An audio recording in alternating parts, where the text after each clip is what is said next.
Welcome दोस्तों, raw classes के channel पे मैं अर्पित सिंह आप सभी का स्वागत करता हूं। और जैसा कि हम लोग मैथ का पेडागोजी वाला सेक्शन पढ़ रहे थे और लगभग सेक्शन के महत्वपूर्ण चीज़ों को कंप्लीट कर लिए थे, पर कुछ ऐसी चीज़ें हैं जहां से क्वेश्चन पूछे जाते हैं और जिनको सिर्फ समझने भर की देर है। मतलब कुछ ऐसे टॉपिक बचे हुए हैं जो कि समझ पे आधारित होता है कि इस टॉपिक को एक बार आपने पढ़ लिया, उनके कॉन्सेप्ट को समझ लिया, तो उसके बाद उसमें आपको ज़्यादा ना कुछ याद करना है ना कोई गुणा गणित करना है। बस एक बार आपने कॉन्सेप्ट को समझ लिया तो आप क्वेश्चन को सही करने लगते हो, और जहां से अक्सर एक दो क्वेश्चन आते ही आते हैं। तो बात करते हैं आज बच्चों के जो प्राइमरी के बच्चे हैं कक्षा 1 से 5 के बारे में। तो 1 से 5 के हमने पढ़े कि पढ़ाने की कौन सी विधि होती है, शिक्षण सामग्री क्या होती है, किताब कैसी होनी चाहिए बच्चों की, गणित का नेचर कैसा होता है, बिहेवियर कैसा होता है, अलग अलग वैज्ञानिकों के बारे में हमने मत पढ़ा कि किस वैज्ञानिकों का क्या सोच है, एनसीएफ को हमने देखा, एनएपी 2020 को हमने देखा, साथ में हमने ये भी पढ़ा कि बच्चों को अंदर किन चीज़ों का विकास करना चाहिए। तो इन सारे चीज़ों को पढ़ते रहे। और पढ़ने के बाद जो हमारा अगला टॉपिक आएगा वो अगला टॉपिक है आपका कि गणित की पाठचर्या। गणित पाठचर्या गणित पाठचर्या की बात कहूं तो सीधी बात है कि गणित में बच्चों को किन किन टॉपिक को पढ़ाना है या किन किन सिलेबस पे कौन कौन से चीजें होनी चाहिए बच्चों के, उसके ऊपर बात है। तो देखिए, जैसे यदि एक बच्चे का किताब है तो उसमें अब त्रिकोणमिति तो होगा नहीं, क्योंकि बात कर रहे हैं हम 1 से 5 की। अब 1 से 5 के बच्चे की बुक में आप त्रिकोणमिति तो देंगे नहीं साइन कॉस थीटा करने के लिए, या फिर उसमें कोई बहुत ही टफ चीजें, समाकलन हो गया, अवकलन हो गया, डिफरेंशिएशन, इंटीग्रेशन हो गया, अब ये चीजें तो दी नहीं जाएंगी।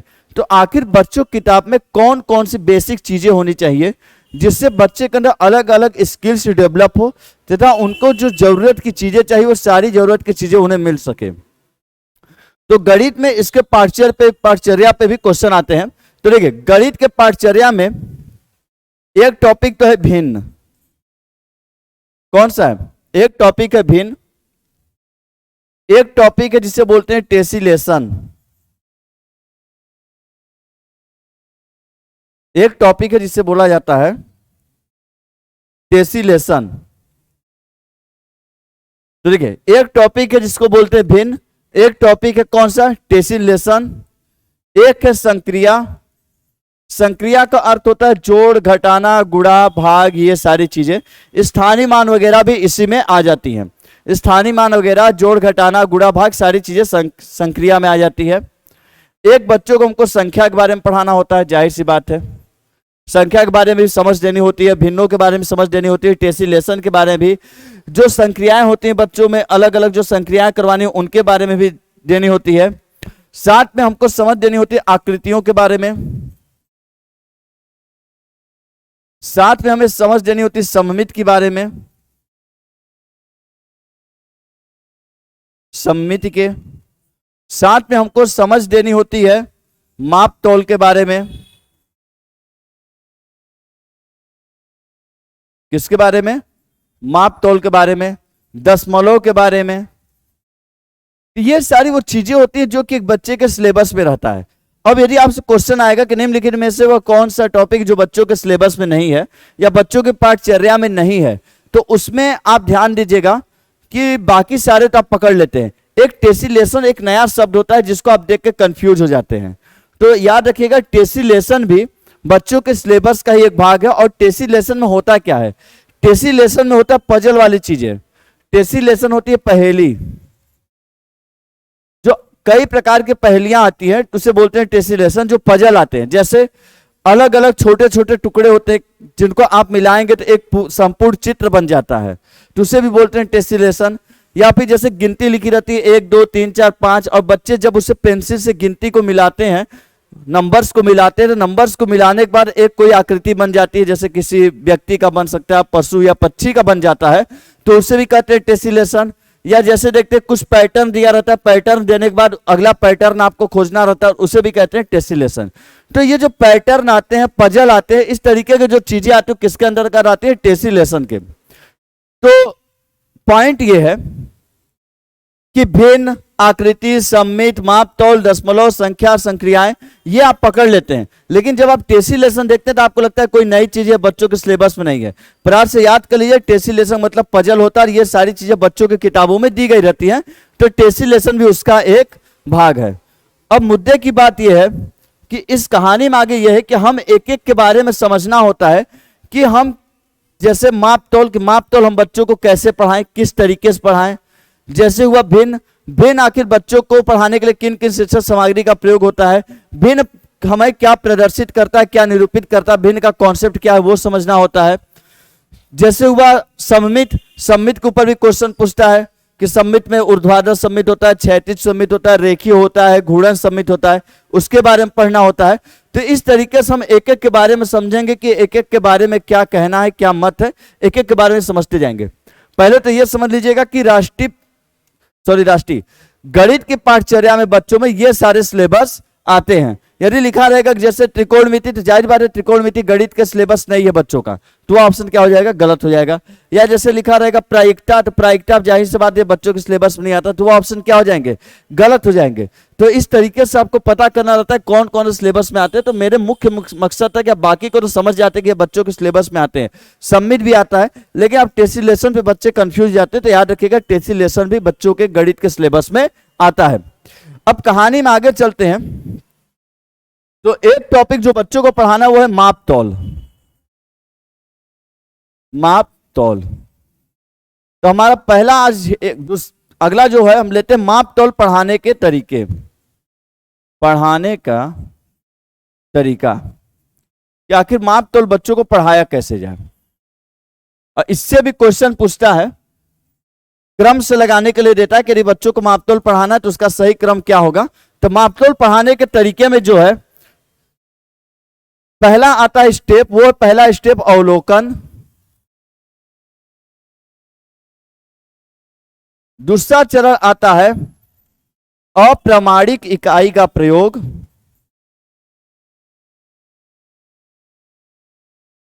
अप्रमाणिक इकाई का प्रयोग, तीसरा आता है प्रामाणिक इकाई का प्रयोग,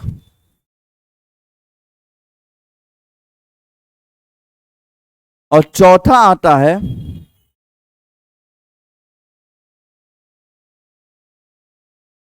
प्रामाणिक इकाई को विकसित करना। ये माप तौल पढ़ाने का एक साधारण सा सिंपल सा तरीका है कि आप किस तरीके से किसी बच्चे को माप तौल पढ़ाएंगे, उसके चरण क्या क्या होते हैं और इस चरण को क्रम से लगाने के लिए क्वेश्चन पूछा जाता है, पूछा भी जा चुका है। मैंने बोला था कि हर एक टॉपिक लाऊंगा, किसी टॉपिक को छोड़ूंगा नहीं, और सारे वो चीजें मिलेंगे जो सीटेट में आते हैं। तो देखिए, माप तौल पढ़ाने के लिए मतलब नापना तौलना पढ़ाना है, सेंटीमीटर, मीटर, किलोमीटर पढ़ाना है। तो इस बच्चे को कैसे पढ़ाएंगे? क्या पहले दिन जाकर बोल देंगे कि दूरी को मापने के लिए किलोमीटर का प्रयोग होता है या मीटर का प्रयोग होता है, ये लो मीटर, चलो नापना शुरू करो? नहीं, पहला स्टेप होता है कौन सा? अवलोकन। पहला चरण क्या होता है? अवलोकन। अवलोकन का अर्थ होता है किसी चीज को देखना और देखकर उससे कुछ सूचनाएं ग्रहण करना। मतलब जब भी आप किसी चीज को देखते हैं और देखने के बाद उससे कोई सूचना, इंफॉर्मेशन या आंकड़े ग्रहण करते हैं तो उससे बोला जाता है अवलोकन। तो पहला स्टेप कौन सा है? अवलोकन। तो अवलोकन में क्या करवाते हैं कि अवलोकन में बच्चे छूकर, चीजों को छूकर, देखकर, अनुभव करके चीजों के बारे में समझते हैं। छूते हैं, देखते हैं, अनुभव करते हैं। जैसे देखिए, अवलोकन वाले स्टेप में क्या करवाएंगे, आप उनको एक बड़ी लकड़ी देंगे, एक छोटी लकड़ी देंगे। अब बच्चे से बोलेंगे बताओ इसमें से कौन सी लकड़ी बड़ी है, और बच्चा बताओ कौन सी लकड़ी छोटी है। अब ऐसा थोड़ी ना बच्चा स्केल से नापेगा कि नहीं ये 6 सेंटीमीटर है, ये 3 सेंटीमीटर है, तो 6 सेंटीमीटर बड़ा वाला है तो ये बड़ा होगा। बच्चा सीधे देखेगा, दोनों लकड़ी का अवलोकन करेगा देखकर कि नहीं ये लंबाई इसकी ज्यादा, इसकी कम, बोलेगा सर ये वाली लकड़ी क्या है, बड़ी है। वैसे ही हाथ में यदि आप कोई दो वस्तु देंगे, पूछेंगे बताएंगे दोनों में भार किसका ज्यादा है, तो वजन लेगा, उसका अनुभव करेगा स्पर्श करके और बताएगा कि इसका वजन ज्यादा, इसका वजन क्या है, कम है। तो ये जो पहला स्टेप आता है ये होता है अवलोकन का, जिसमें वो छूता है, देखता है, अनुभव करता है, महसूस करता है और चीजों के बारे में बताता है, ये छोटा, ये बड़ा है, ये वजनदार है, ये कम वजनदार है, वो होता है अवलोकन का, जो ऑब्जर्वेशन का स्टेप होता है। दूसरा आता है अप्रमाणिक इकाई का प्रयोग। अब वहां हम उसे नापना सिखाएंगे। पहला मैं क्या था कि लकड़ी छोटा बड़ा बता दिया, अब उसे लंबाई चौड़ाई वजन ये सभी चीजों का नॉलेज हो गया।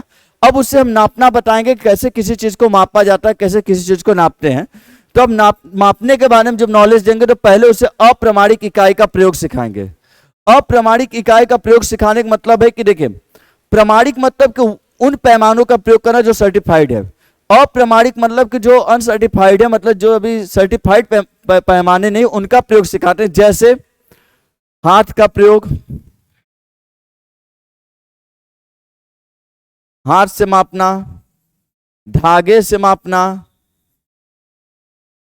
या लकड़ी के सहारे मापना। अब जैसे मान लीजिए ये लकड़ी है, अप्रमाणिक इकाई का प्रयोग कैसे करेंगे? जैसे ये लकड़ी है, अब बच्चा मापेगा, यहां से एक हुआ, जैसे मापना शुरू करेगा कि यहां से एक हुआ, इसके बाद 2 3 4, लकड़ी के सहारे ऐसे मापेगा।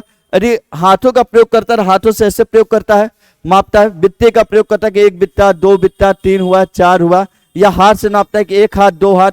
धागे से भी मापते हैं कि इतना लंबाई धागा है तो कितना लंबा है, कितना चौड़ा, धागे का प्रयोग करते हैं। तो ये सभी अप्रमाणिक इकाई होते हैं जिसका बच्चा प्रयोग करके चीजों के बारे में सीखता है। तो पहले अवलोकन करवाते हैं, देख कर छू कर अनुभव करेगा, छोटा बड़ा कम वजन ज्यादा वजन बताएगा।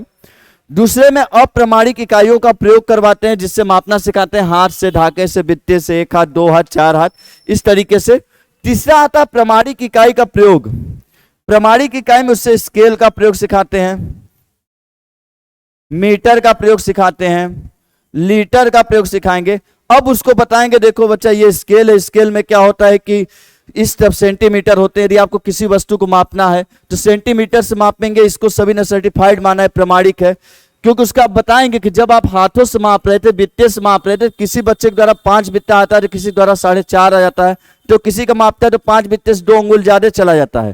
तो ये सभी अप्रमाणिक इकाई है, इसलिए अब हम प्रमाणिक इकाई का प्रयोग करेंगे जिससे मापने पे सभी के एक्यूरेट और बराबर आते हैं। तो अगले स्टेप में हम उसे प्रमाणिक इकाइयों का प्रयोग सिखाते हैं। जैसे द्रव पदार्थों को मापने के लिए लीटर का प्रयोग हुआ, स्केल से मापना सिखाते हैं, क्योंकि उस समय क्लास में अवेलेबल सबसे पहली चीज स्केल ही होती है जिससे बच्चा मापना सीखता है।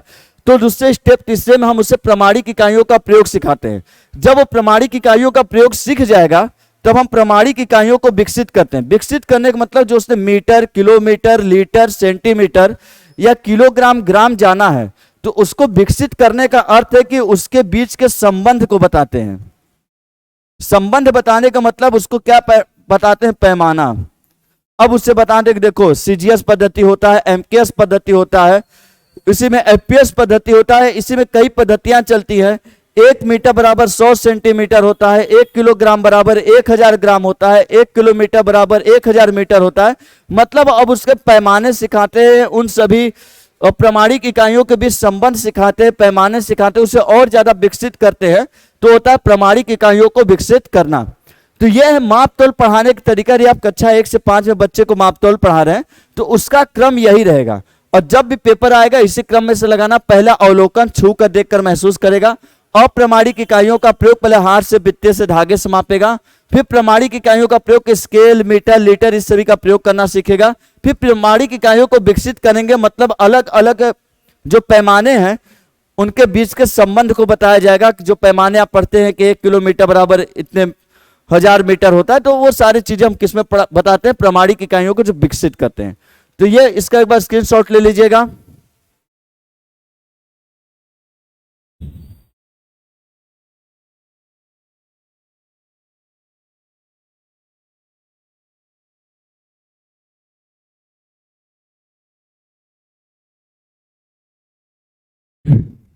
चलिए, ये हुआ टॉपिक एक। आपने इसमें पढ़ा मापतोल कैसे पढ़ाते हैं बच्चों का। ये तो सिलेबस था, ये तो आता है इससे क्वेश्चन के बच्चे के सिलेबस में कौन सा टॉपिक होता है कौन सा नहीं। लेकिन ये भी आता है कि मापतोल पढ़ाने के क्या तरीके हैं। एक क्वेश्चन आपसे भिन्न से भी पूछता है, फ्रैक्शन से भी भिन्न से, जो बड़ा ही सिंपल चीज पूछता है। मतलब भिन्न को जोड़ने घटाने वाला तो न्यूमेरिकल में दे ही देता है, वहां से आप समझ जाता है कि नहीं इसको जोड़ने घटाने आता है कि नहीं। पर वो मेन मुद्दा पूछना चाहता है कि भिन्न से आखिर कॉन्सेप्ट इस टीचर को पता है कि नहीं, कि आखिर भिन्न किस बला का नाम है, भिन्न क्यों सीखा जाता है, क्या इसका उपयोग है जीवन में, इसके बारे में उसे पता है कि नहीं। तो आपसे क्वेश्चन पूछा जाता है कि भिन्न से क्या निरूपित करते हैं या क्या दर्शाते हैं, कि भिन्न से क्या निरूपित करते हैं या क्या दर्शाते हैं, यह क्वेश्चन आपसे आता है। तो याद रखिएगा कि जो भिन्न होता है, भिन्न हमेशा भाग को बताने का काम करता है। किसी भी चीज के हिस्से को बताना हो, किसी भी चीज के भाग को बताना हो, या किसी चीज के अंश, भाग को क्या बोलते हैं, अंश, तो उसका काम कौन करता है, भिन्न। कि किसी का कोई कितना हिस्सा है, या किसी का तुलना में कोई कितना भाग है, या किसी की तुलना में कोई कितना अंश है, तो उसको बताने का काम कौन करता है, भिन्न करता है। तो भिन्न से हम किसी के भाग, हिस्से, अंश को बताते हैं। जैसे आपको उसमें पॉइंट मिल जाएंगे कि भिन्न को से क्या निरूपित करते हैं। पहला, भिन्न से किसी पूर्ण के अंश को निरूपित किया जाता है, निरूपित करते हैं। जैसे एक रोटी है पूरा, इसको 3 हिस्से में किया गया और इसमें के एक हिस्सा आपको खाने के लिए दे दिए, तो पूरा कितना था, 3, और कितना हिस्सा आपने खाया, 1, तो इसको निरूपित करेंगे कितना आएगा, 1/3। तो जब किसी के पूर्ण के अंश को निरूपित करने के लिए किसका प्रयोग करते हैं, भिन्न का। अंश को ही भाग बोलते हैं, अंश को ही हिस्सा भी बोलते हैं, तो इतना समझ जाइएगा। दूसरा, किसी छायांकित भाग के, किसी छायांकित भाग के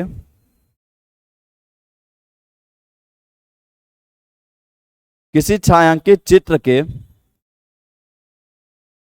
भाग या अंश को निरूपित करने के लिए, निरूपित करने के लिए कोई छायांकित चित्र हो, उसमें जब कोई भाग या हिस्सा पूछता है तो उसको भी निरूपित करने के लिए भिन्न का प्रयोग करते हैं। आप ऐसा कई डायग्राम देखे होंगे जिसमें एक वृत्त बना रहता है या एक चौकोर बना रहता है और उसमें खाने बांट के 2-3 का कलर कर देता है और पूछता है बताइए पूरे हिस्से का कितना भाग है। तो आप गिनते हैं 1 2 3 4 5 6 9, ऊपर कितना भाग कलर है, 4, तो आप लिखते हैं 4/9। तो ये होता है छायांकित भाग के, जब किसी छायांकित चित्र के भाग को बताना होता है, हिस्से को बताना होता है, तब हम भिन्न का प्रयोग करते हैं।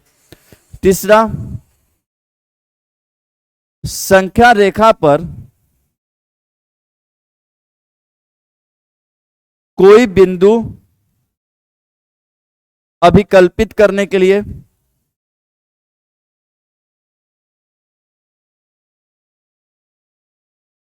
देखिए संख्या रेखा आप जानते होंगे कि संख्या रेखा जब कोई बिंदु दिखाना होता है तो उसके लिए भिन्न का प्रयोग करते हैं।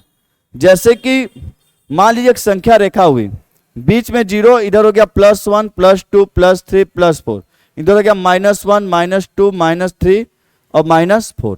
अब हमको मान लीजिए दिखाना है 2 सही 1/2, तो हम इधर चलते 1 2 2 हो गया और 1/2 मतलब आधा, तो यहाँ पे कौन सा जाएगा, 2 और 3 के बीच आधा, 2 सही 1/2। तो जब संख्या रेखा पे हमको कोई बिंदु अभिकल्पित करना होता है, दर्शाना होता है, तो उसके लिए भी किसका प्रयोग करते हैं, हम भिन्न का प्रयोग करते हैं। तो उसके लिए भी किसका प्रयोग करते हैं, भिन्न का प्रयोग करते हैं। चौथा भिन्न का प्रयोग हम कहां करते हैं, असमान की तुलना में। जब कोई 2 असमान चीजें हो और उनके बीच तुलना करना, तो उसके लिए भी भिन्न का प्रयोग किया जाता है। जैसे यदि आपको उदाहरण में बोलूं कि जैसे क्वेश्चन दे दे कि राम के पास 4 आम है, श्याम के पास 6 आम है, तो बताओ श्याम के पास राम की तुलना में कितने आम अधिक हैं, या श्याम के पास राम से कितने गुना आम अधिक हैं। अब कितने गुना अधिक हैं, इस चीज को निकालने के लिए आप किसका प्रयोग करेंगे, भिन्न, फ्रैक्शन के रूप में ही बताएंगे। तब आप लिखेंगे ऊपर 6, नीचे लिखेंगे 4 और काटेंगे, आएगा 3/2, मतलब कितने गुना अधिक है, 3/2। तो जब कोई 2 असमान चीजें उनके बीच तुलना करवाना होता है बच्चों से, या किसी, तो उसमें जब किसी पूर्ण में से अंश को बताना होता है, जब किसी छायांकित चित्र के भाग में से किसी का अंश को निरूपित करना होता है, या संख्या रेखा पे कोई बिंदु बिंदु अभिकल्पित करना हो, या असमान के बीच तुलना करना हो, तो इस तरीके में हम भिन्न का प्रयोग सिखाते हैं। यदि बच्चों को भिन्न का प्रयोग सिखाना तो आप यही वो तरीका आजमाते हैं जिसके जरिए आप बच्चों को भिन्न पढ़ाने का काम करते हैं।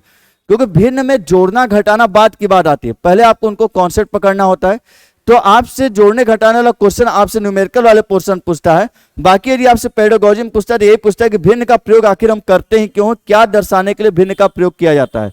तो आपसे ऑप्शन में यही सब चीजें मिलेंगी। तो एक बार इसका स्क्रीनशॉट ले लीजिएगा।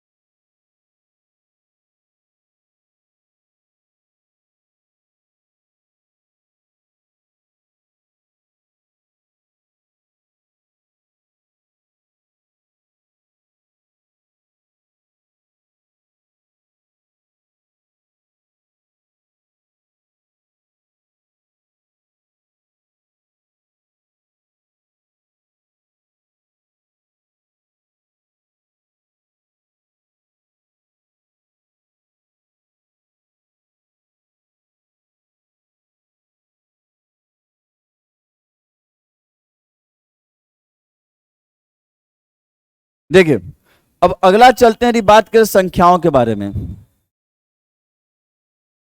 बात करें किसके बारे में?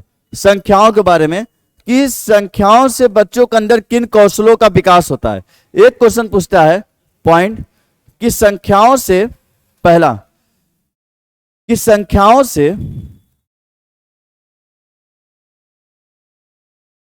से बच्चों के अंदर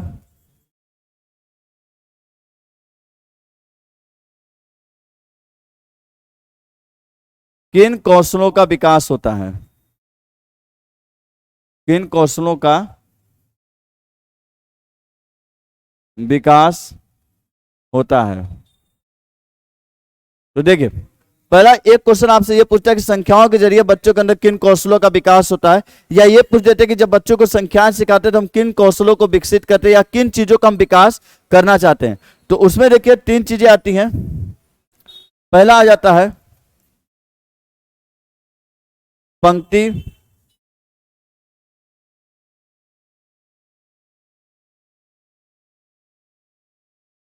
बद्धता, दूसरा आ जाता है आपका प्रतिवर्तीयता, और जो तीसरा आता है आपका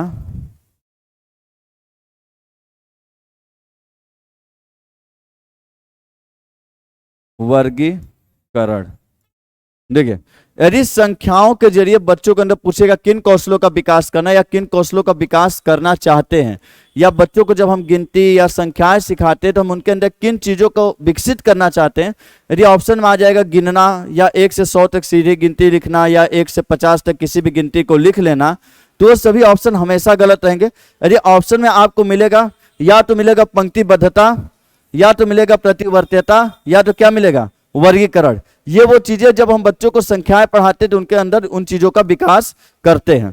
तो इसको बिल्कुल लिख लीजिएगा, इससे क्वेश्चन हमेशा आते हैं। तो हर बार इससे क्वेश्चन रिपीट होते हैं कि यदि बच्चों को हम संख्याएं पढ़ाते हैं तो उनके अंदर इनके जरिए हम किन चीजों का विकास करना चाहते हैं। तो संख्याओं के जरिए इन तीन चीजों का विकास किया जाता है, पंक्तिबद्धता, प्रतिवर्तीयता और वर्गीकरण।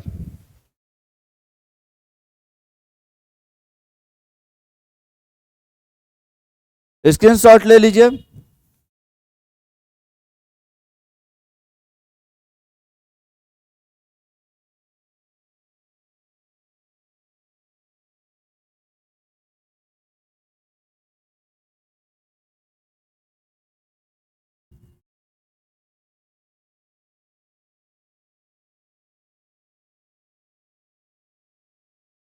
अगला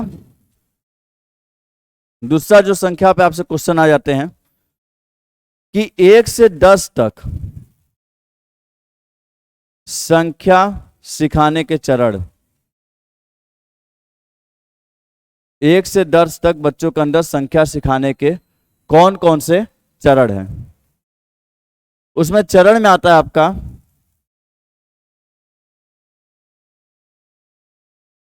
पहला होता है संख्या की पहचान,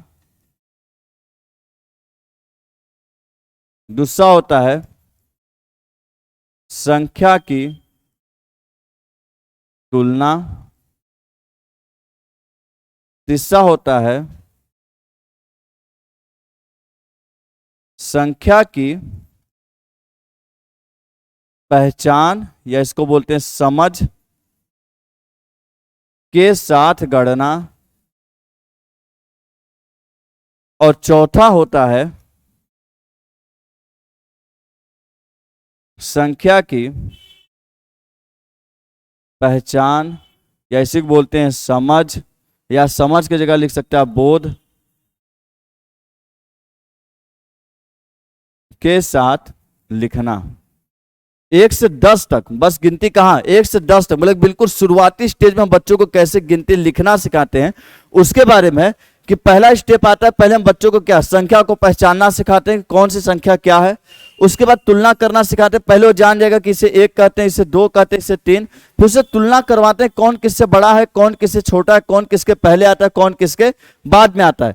तीसरा होता है संख्या या पहचान के साथ गणना करना, कि गिनती लिखा हुआ है 1 2 3 4 5 6 7 8 9 10, अब पहचान भी ले और गणना भी कर ले। होता है क्या है कि बच्चे गिनना तो सीख जाते हैं, बोलते बोलते 1 2 3 4 5 6 7 8 9 10 गिन लेते हैं, लेकिन पहचानते नहीं हैं। तो पहला चीज होता है पहचान करवाना, दूसरा उनके बीच तुलना करवाते, तीसरा पहचान के साथ गणना करवाना, को पहचानता भी रहे कि नहीं इसी को 3 कहते हैं और 3 पढ़े, इसको 4 कहते हैं 4 पढ़े, इसको 5 कहते हैं 5, इसको 6 कहते हैं 6, इसको 7 कहते हैं 7 पढ़े। मतलब पहचान का गणना करे, समझ के उसको गणना करे, बोध करके गणना करे। और चौथा होता है कि पहचान के साथ लेखन का कार्य, मतलब लिखना, कि जो पहचानने की बात है उसके बाद का अगला स्टेप आता है कि बच्चे पहचाने भी और पहचान को उनको लिखे भी। मतलब कि बात सिर्फ पढ़ने की नहीं रहेगी, बात होगी कि एक एक को वो जानता भी रहेगा और लिखेगा भी। किसे 1 कहते हैं, 2 कहते हैं, 3 4 5 6 7 8 9 और 10। मतलब 1 से 10 तक जो शुरू के गिनती पढ़ाने के नियम होते हैं उनके चरण यही होते हैं, और इसके चरण को क्रम से लगाने के लिए देता है। ये अभी तक 2 से 3 बार पूछे जा चुके हैं, तो उम्मीद है कि तो पूछे जा ही सकते हैं। तो एक बार इसका स्क्रीनशॉट ले लीजिएगा। ये संख्या से आपके दूसरे टाइप के क्वेश्चन बन जाते हैं।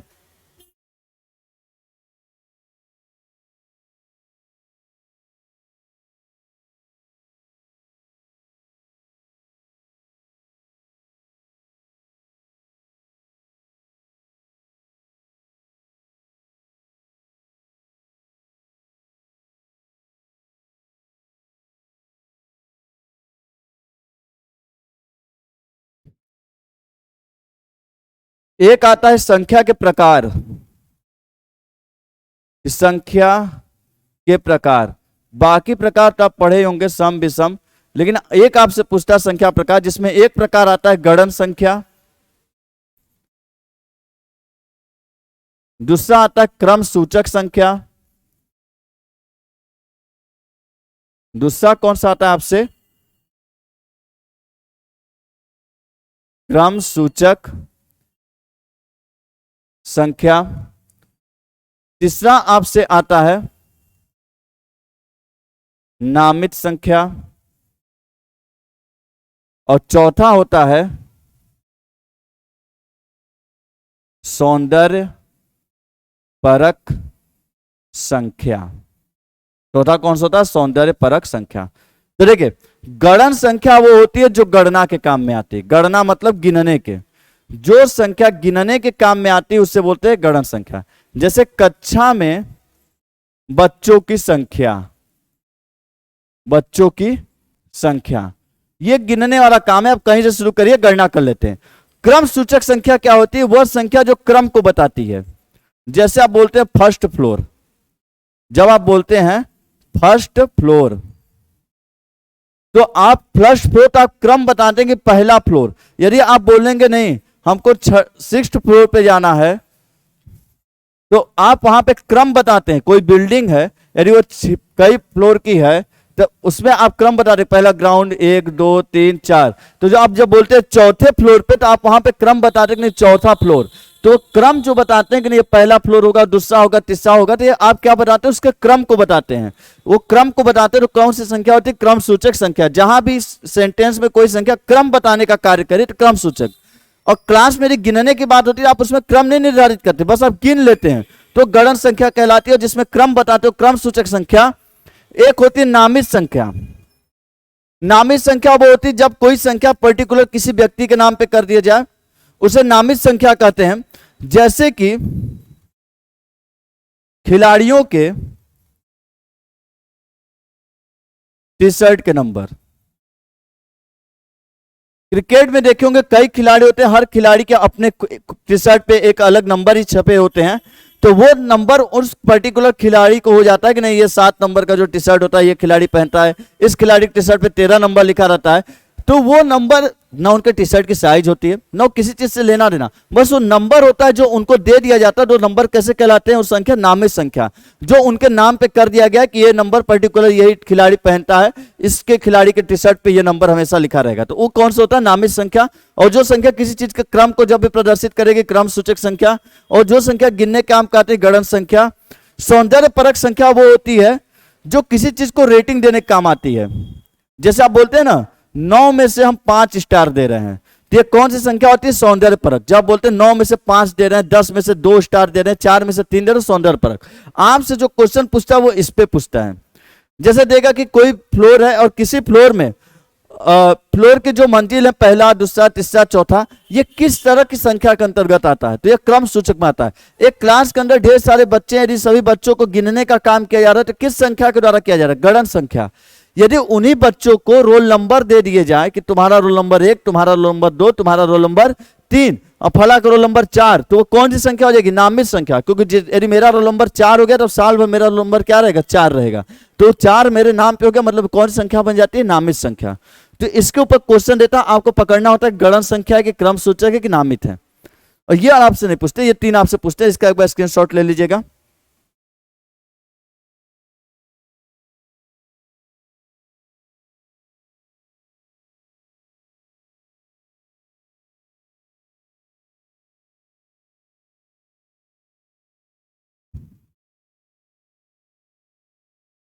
एक लास्ट चीज जो आपसे पूछता है,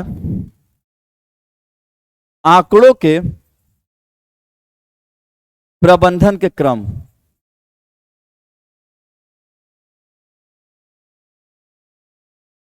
कि आंकड़ों का जो प्रबंधन के क्रम, क्या बोलूं मैं, चरण। आंकड़ों के प्रबंधन के क्या चरण, कि आंकड़ों का प्रबंधन किया कैसे जाता है। जैसे आपके पास कोई डेटा है, कोई आंकड़ा है, तो उस आंकड़ों को आप कैसे प्रबंधित कैसे करेंगे, कैसे मैनेज करेंगे। जैसे ढेर सारे बच्चों का नाम है, उनके कितने फीस हुए हैं, कितने अटेंडेंस है, कितना फीस बाकी है, अब इस सभी चीज को आप कैसे उसको मैनेज करेंगे, उस आंकड़ों के प्रबंधन के ऊपर आपसे क्वेश्चन पूछता है कि आंकड़ों के प्रबंधन के चरण होते क्या है। तो इसके सीधे सीधे चरण होते हैं कि पहला स्टेप होता है आंकड़ों का निरूपण,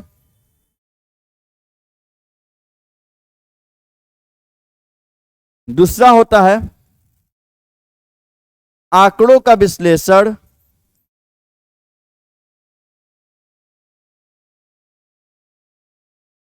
तीसरा होता है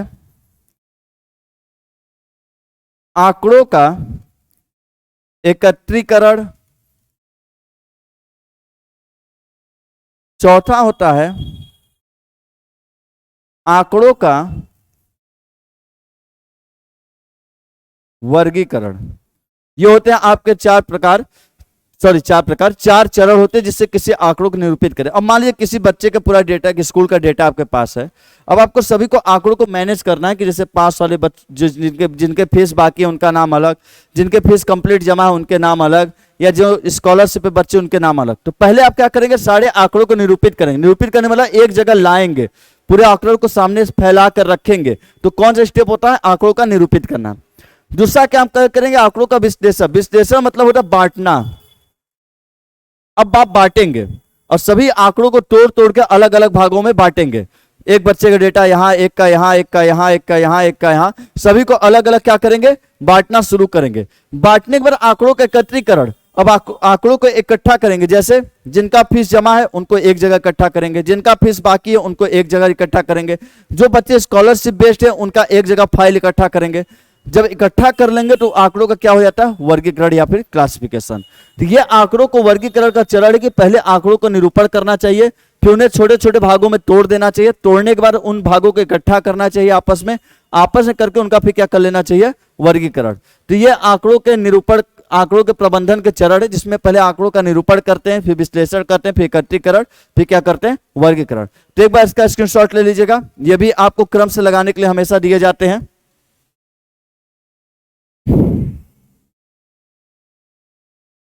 तो आपका जो अब टॉपिक बचा सममित, उस सममित मैं आपको अगले क्लास में पढ़ाऊंगा, जिसमें आप रेखीय सममित पढ़ेंगे। रेखीय में ऊर्ध्वाधर होता है, क्षैतिज होता है, घूर्णन सममित भी आप पढ़ेंगे।